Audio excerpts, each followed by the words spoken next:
Well, hello everyone.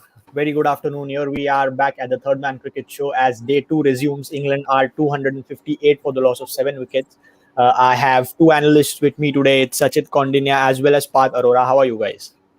I'm fine. How are you doing? I'm good. I'm good. Path, what about you?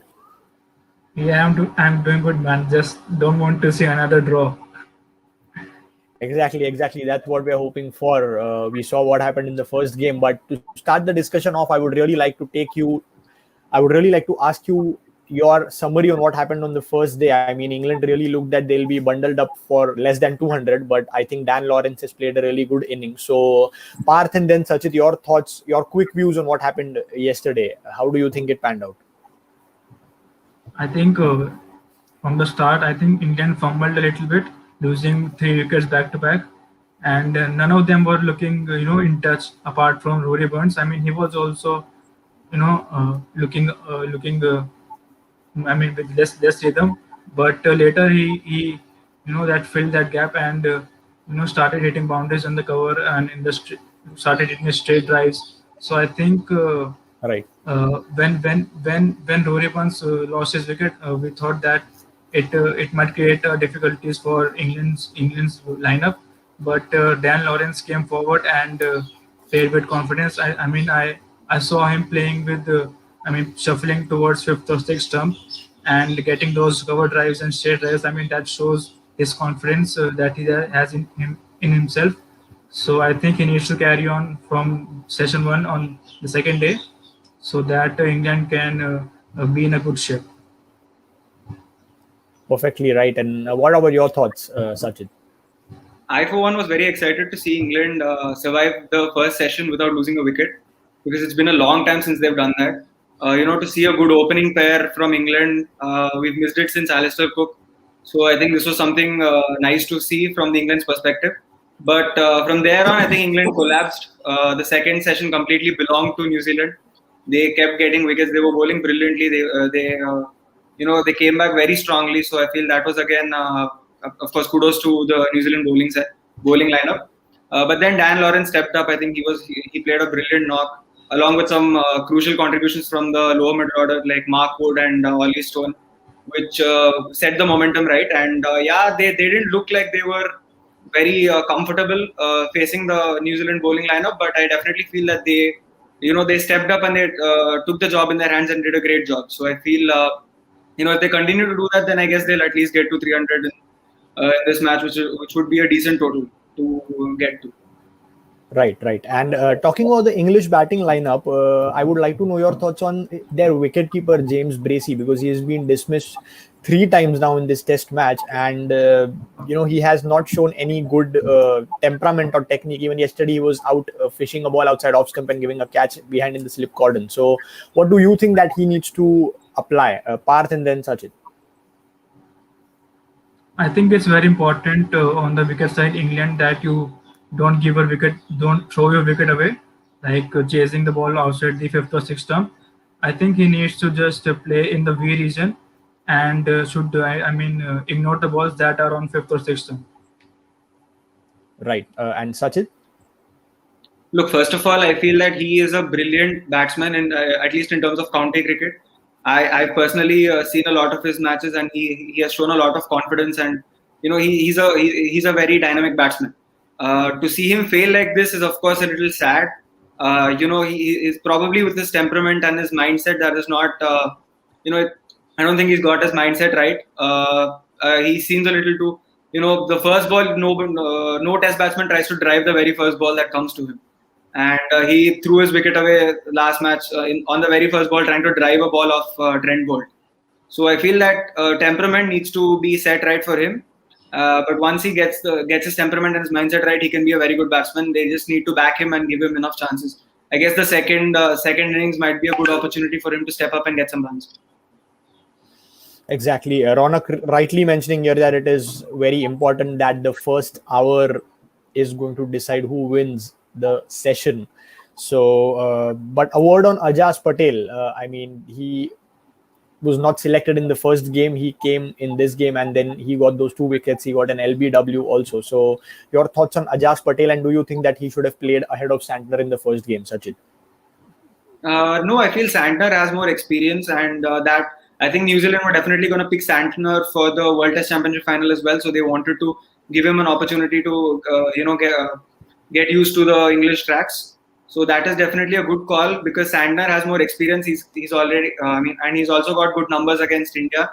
He's picked up several wickets against the Indian batsmen, and this is definitely a series that New Zealand would only be taking as practice for the World Test Championship final.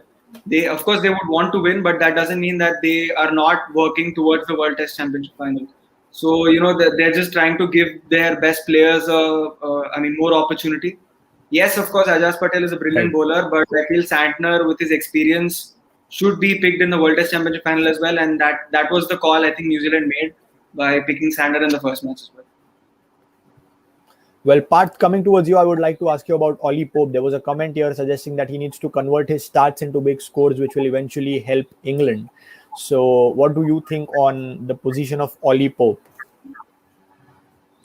Yeah, I think everyone expects from him a lot because as he is known as Ian Bell Light. So I think he needs to carry that mindset forward. And he's a great player, no doubt about it. But like you said, he gets those starts, but is not able to convert that the big starts into big scores. So I think he just needs to hang out there as much as he can, and hit boundaries on the loose balls, not on the balls which are away from his body. So I think he will definitely come back into rhythm in the second innings. Very well said. And Abhinav, you're rightly pointing out that the action-packed day of cricket is here. It's day 2. England are 258 for 7. But enough said about day 1. Now let's go ahead and discuss about today. It's a new approach for both the sides. I just want you to know quickly that what the approach will be for both the sides going ahead. How important will this first session be? Sachin. First session, of course, might decide the result of the match, because if England get to 300, then it might get very difficult for New Zealand because the weather in England is unpredictable. So they might have a huge target to chase on day 3 or day 4. So huge target to get to on day 3, day 4 if it rains. So obviously, I think it's going to be very difficult if England get to 300. But if New Zealand restrict them below 300, then I think New Zealand have put themselves at a good position. Less than 300 for them, it will be much easier. A lot of pressure off their main batsmen like Ross Taylor and Tom Latham. So that would ease their minds, and they'd just play freely. So I feel the first session, of course, is most important at the moment. Yes. Coming to you, Parth, what do you think? As Sachit was saying, the important players of the Black Caps, there was one name missing, which is Kane Williamson, because he's not there in the game because of an elbow injury. But coming to you, how do you think the approach should be for both the sides going into day 2? I think it's a new day. It's a new opportunity for both the teams, and that's the beauty of Test cricket. You get a chance to make a comeback in every session, and especially the first session of the day. So I think England's approach should be to reach that 300 plus mark, and Lawrence should hang out there. To support England to reach that total, and I think Lawrence will be a key part in the first session. But talking about New Zealand bowlers, I think the new ball Trent Bolt and Neil Wagner will try their best, to wrap it up below 300, and I think both the teams will try their best to win the first session, and whoever wins the first session, I think the day will be theirs. Exactly. Sanchit here was rightly pointing out that we are very excited to see Anderson and Broad swing the ball with 18,000 people supporting them from the stands. That's all that we are used to seeing till now. So it's a very exciting day for cricket indeed. But speaking about the England batting, it's been 90 overs and the new ball is just 10 overs old. So what do you guys think that England need to put up a different approach in the start of the inning with Dan Lawrence? Dan Lawrence is set. He's playing on 65, 70 odd runs. But do you think that the new ball, because the new ball is still 10 overs old, he needs to put up a different approach, Sachin? Certainly, look, I feel like Dan Lawrence needs to take more responsibility, needs to take strike as much as possible, because it's the new ball and Mark Wood wasn't very comfortable. Yes, he did survive about 50 odd balls, but he wasn't looking very comfortable. And with the new ball, I think it will only get worse for him, because he's a lower order batsman. You don't know how he's gonna survive the new ball. So I feel Dan Lawrence should take more strike. He's also used to the new ball because he's played at the top of the order in county cricket. So I think he should probably take more strike. He should do something like Ben Stokes did in the Headingley Test. Take more strike. Just give Mark Wood a couple of deliveries to face at the end of the over. That would help England and Dan Lawrence as well, because that would build Dan Lawrence confidence. That would get more runs for England and also ensure that no wickets fall in the first few overs. Right, and there was a very interesting comment from Ankit Sarunke that Matt Henry should be thought of by the New Zealand management for the WTC final. But there was also an interesting comment afterwards by Omkar saying that who will he replace? So, Parth, your thoughts on what should go in the minds of the New Zealand management, considering what Matt Henry did the way he bowled yesterday? Yeah, Neil Wagner and Trent Bolt, bowled quite beautifully with the new ball, getting those in swingers and out swinger to left-handers. But Henry bowled really well with the semi-new ball. I mean, getting that in swing seam, then the ball was getting away from the right-hander after the ball was hitting the seam. So I think it created a very difficulty for the England batsman, especially with the semi-new ball. So it's a great burden on New Zealand management. I mean, who should he replace? I mean, Trent Bolt Trent Bolt तो पक्का है. उसके बाद फिर I think they might look for Henry, because I think they will play with only one left hand medium pacer. So I think Neil Wagner has to stay outside. Yeah. If I may add to that, Exactly. Neil Wagner's bowling is very different from the England conditions. He can probably adapt to the Australian conditions and the New Zealand conditions, but England is very difficult because he needs to bring in swing. He depends more on bounce. So yeah, we saw that his bowling spell against Matthew Wade, if you remember. Certainly. Right. So we did we know see it. what We did his see bowling it. is. And it doesn't Yes, suit Sachin, the continue. England conditions. And I mean, his bowling doesn't suit the England conditions, and Matt Henry's bowling does. And we've also seen what he did with the new ball against India in the semi-final of the World Cup.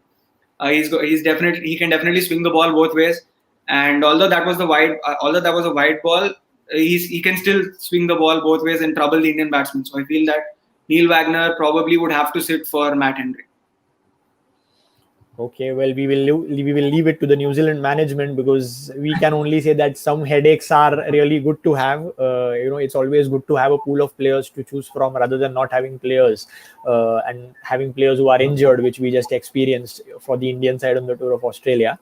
But what are your views on the way Trent Bolt should approach his bowling today? Because it's just a matter of 3 wickets. It's just a matter of 3 good deliveries to get the England batsmen out, and then New Zealand will come into bat. So, do you think that Trent Bolt spell will be important in the first hour today?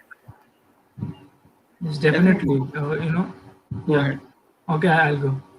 I think his strength lies in his swing bowling, because everyone knows that how he brings the in swing to the right handers, but also he can deceive you with that outswinger.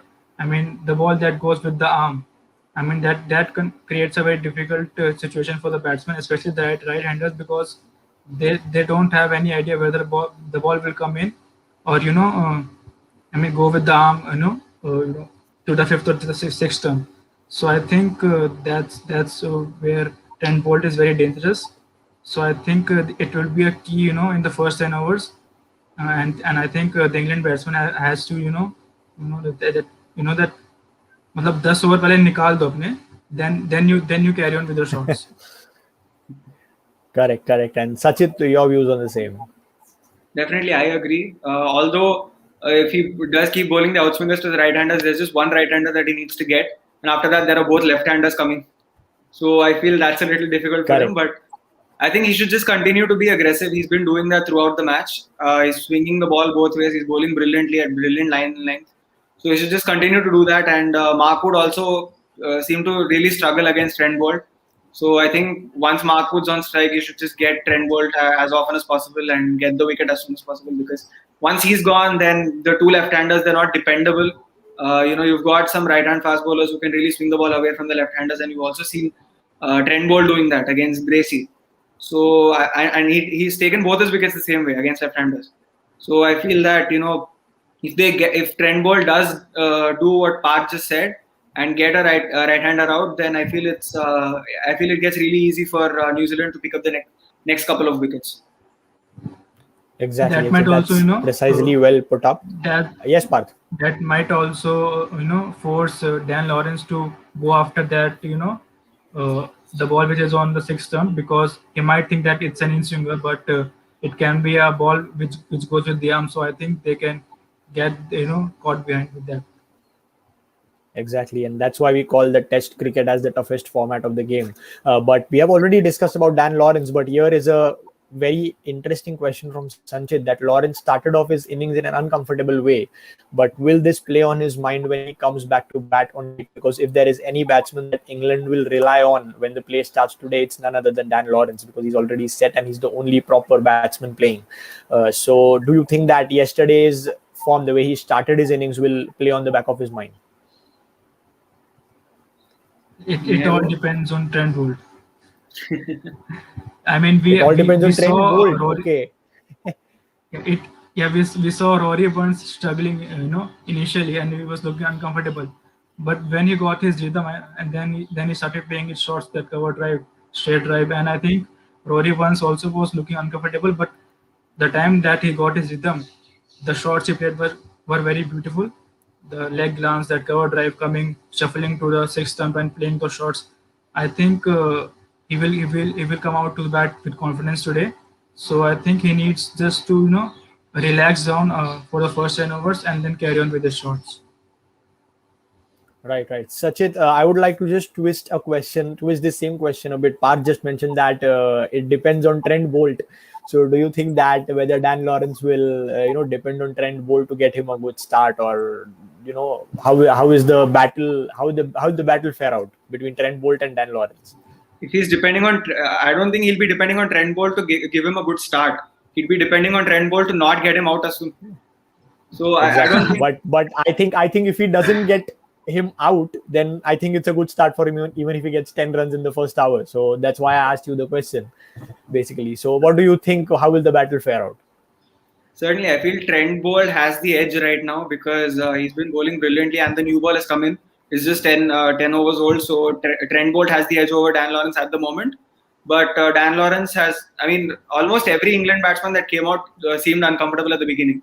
So it's not just Dan Lawrence who was struggling at the beginning. So I feel I think he scored 63. He can just continue to go. I mean, he can continue to bat with that confidence, and if he does that, then that's obviously beneficial for England. But right now I feel that Trent Bolt has the edge. Right, perfectly put up.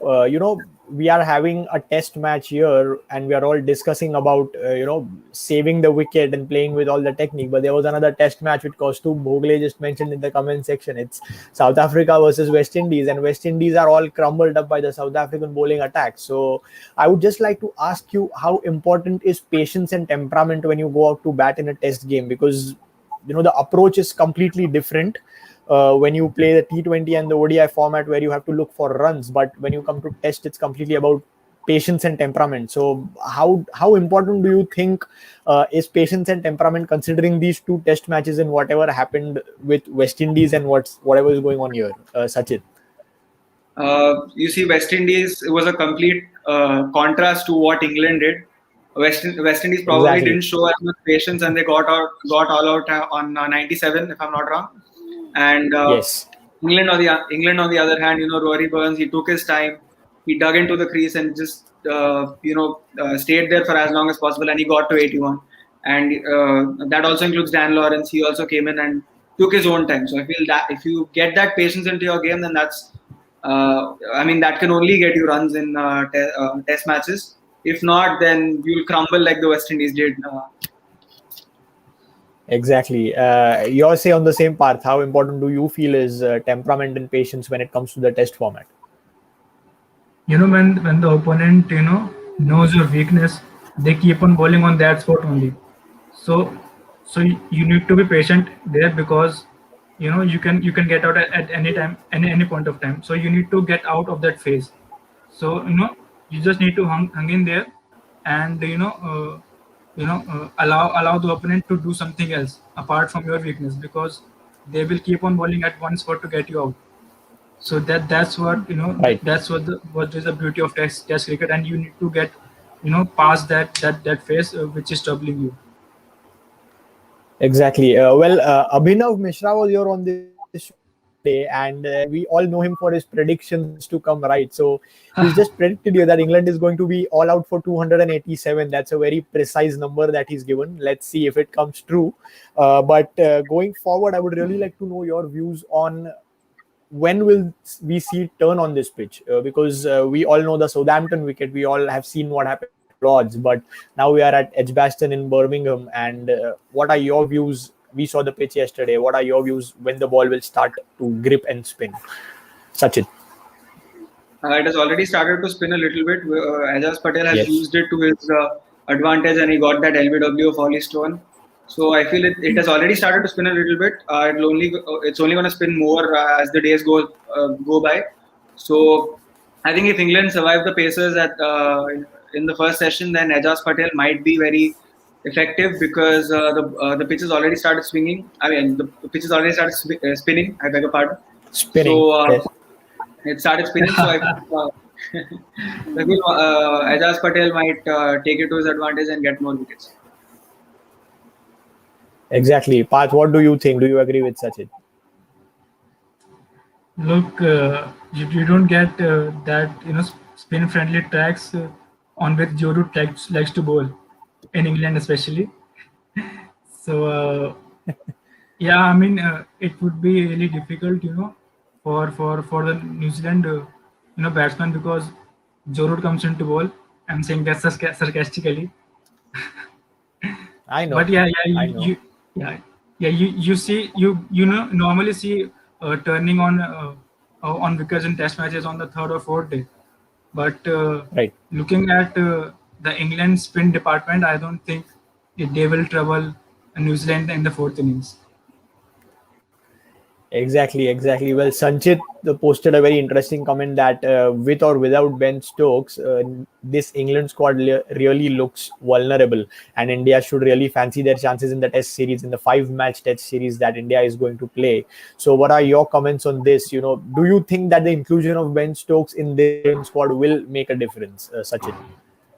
Of course, it will make a difference. I think this is a really bold statement from him because it's not just Ben Stokes that was omitted from this team. There was Chris Wokes as well. There was Josh Butler and Johnny Bairstow, and that's Right. just a few names. So if they come back, I think it's not going to be that easy for India because I think Chris Wokes and James Anderson with Broad, Jofra Archer, these people coming into the rotation, I think it's going to be very difficult for India, to be honest. And Ben Stokes, as we all know, is a modern era legend. He's already considered to be one of the best all-rounders in the world, and he's not going to make it easy for India for sure. So this is definitely a very bold statement. Yes, Sanchit is actually known for his bold statements, and it's actually the Indian support that's coming in. Parth, do you agree with whatever Sanchit commented and Sachit said over that? Well, first of all, I mean, I don't know why England is not playing with Ben Stokes, Chris Wokes, and Jofra Archer. I mean, if this would have been a white ball series, I think they would have been playing. But they also like. I think we will have to. I think we will have to go to the English Cricket Board policy for that, and we all know how confusing that is. We have all seen it in the past. But speaking of this Test game, I would really like to know your approach about how New Zealand openers should go about their job, because the conditions today, as it is mentioned by our team, it is flashing below. The conditions today are mostly cloudy. There is just 1% chance of rain. But if the conditions stay cloudy, we all know what Anderson and Broad can do. So what is the approach that New Zealand batsmen should take or should follow in order to not lose wickets? Sachin. I think for now they should just try to survive, because if the conditions are cloudy, then it's going to be very difficult for them to do that. So they should just try to survive for as long as possible, maybe throughout the day, to just ensure that these conditions are passed, and then on day 3 maybe they can come back and score some runs. Right now they must probably just look to survive. And if I may point out that this is a very important innings for Devon Conway, because if he doesn't perform, if he doesn't get the runs, then people might write him off. He can become the next Karun Nair. That's just the sad aspect of cricket. If he doesn't perform again, then people might just write him off. So it's very important for him that he at least gets a 50, at least gets that consistency going, and get the trust of people in him. Because I think if he doesn't, then it's going to be very difficult for him to maintain that respect that he deserves. But people might not give because of inconsistency, and the sad aspect of cricket. You can't help that. So it's very important. We can say that this is one negative point about being a too good player, that people expect too much out of you, is what we normally see with Virat Kohli in India, that he has set the bar so high that he has to get 100 every game. That's what he's known for. So Parth, coming to you, I would really like to ask you about Devon Conway, the approach that he played with in the first test.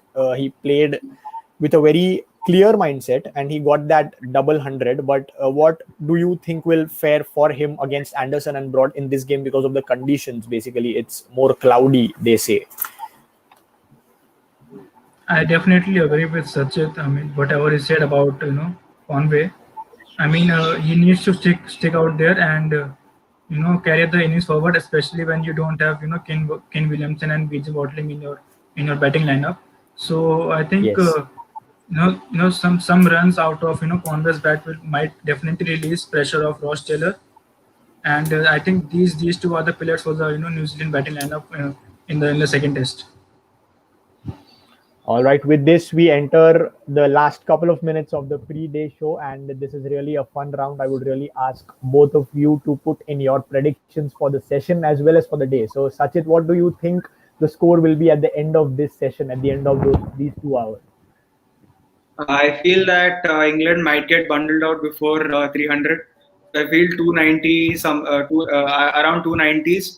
And that's very close to what Abhinav has predicted, by the way. It's 287. Let's keep that in mind. I'm taking a safe chance because his predictions are always right. Exactly. That's what we mentioned. But yeah, go ahead. So I feel that they would probably get bundled out before 300, maybe 290 something. And New Zealand might come out to bat and probably get 10-15 runs without a loss of a wicket. Wow, 10-15 runs without a loss of wicket. I think the New Zealand will be really happy if they go in with that, with the likes of Anderson and Broad bowling. It's a very big achievement, I must say. But Parth, what are your views on, what are your predictions, if I may say, at the end of these 2 hours? Let me put on my predictions hat. Okay. So I feel England will get all out before the 300 mark, considering the cloudy conditions and the bowling of Trent Bolt with the new ball. All right. And what do you think will be New Zealand's score at the end of the session when they come out to bat? I feel 15-20 runs with the loss of 1 wicket. Okay, 15 to 20 runs with the loss of 1 wicket. That's pretty precise with the predictor's hat on by Mr. Parth here. So thank you guys. Thank you for coming in and watching us live. This is all we've got on the pre-day show. We'll continue this in the lunch session, which we have got at 5:30 p.m. and the players will head for lunch. So thank you very much for joining in. Thank you very much for keeping the comment section alive. Thank you, Sachit. Thank you, Parth, for joining us for the pre-day show. And we'll see you after the day is done. Thank you. Thanks a lot, guys.